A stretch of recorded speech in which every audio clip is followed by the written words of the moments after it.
Doug Jones, how are you? Gus Summers with the In Show. Oh, hey, good to meet you.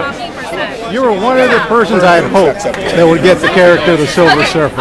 Oh, that's very sweet. Thank you for saying that. That's very sweet. He was my favorite growing up. So knowing that you were going to do it, how did it feel when you got the call, knowing that it was going to be you to portray such a iconic character?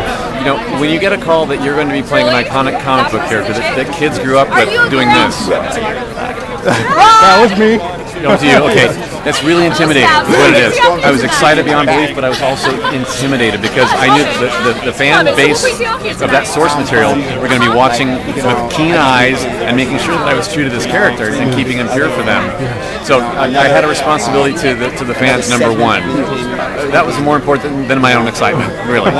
So and I think we pulled it off okay in the end. I'm really happy with the outcome of the film and how he was the most beautiful, strong character I've ever played. And that, for me, I'm a very expressive guy. I talk with my hands, I flap around a lot. So to reel that in and have the confidence that less is more and that a look in my eyes is quite enough, because the surfer doesn't have to sell anything to anybody. He's that powerful. Yes. So that was interesting to channel that kind of a character through this zany body. I understand.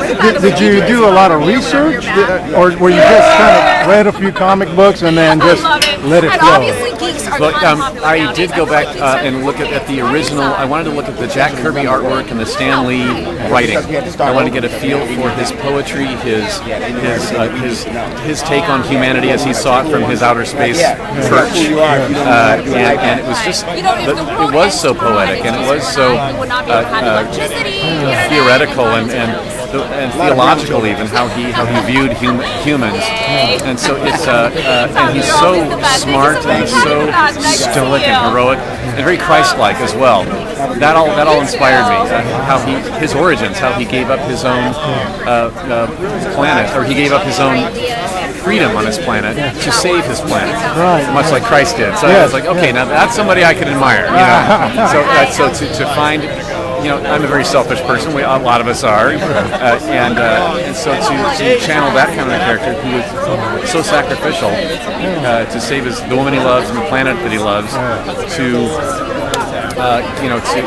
go into service to Galactus for the rest of his existence, and never age and just be stuck on the surfboard. That's quite a lot to give up. But I think when he found the Fantastic Four and found Earth and found a resemblance with his own planet, it was like, oh, good. Well, now I think I love these people. I pity them. I want to help them realize their woes and their ways, and let's make Earth better. So I think all of us can take a little bit of that home, and maybe we can make our little environment better. Absolutely. Did you channel, I am Silver Surfer, I am Norrin Radd? Did you have moments like that, or did you just step in the character? Well, yeah, in any character you play, you have to sort of invite him in and let him play himself through you. So I kind of had to do that with Norrin Radd as well, because the Silver Surfer is he's so different from me. I couldn't find many similarities, so I had to really let him play himself through me. Once I boned up and got all the information in there, I had to sort of give up my body to him. Let him play him. I do have to say, the scene when the torch came flying up and you turned around and grabbed them by the neck, that was awesome. What did you think of that other particular scenes that were your favorite? That was one of mine. I love that one, because I could grab Chris Evans, who's a buff guy in his own right, and he played Captain America. To grab him by the neck and toss him off like he was a leaf. That was great for me. Comic fans may realize absolutely this is Robert loved the scene with Jessica Alba. So when I was had the rare powered down and and have one of your projects bought, and you've been able to be tarnished and then lost my power. And Jessica Alba came in and was asking me, "Who are you? Why are you here? Why are you trying to destroy our planet?" And that's when I could tell her, I'm not trying to destroy it. I'm really not a bad guy. It's Galactus. And that scene was very intimate and I think that was Jessica's best acting in the film as well.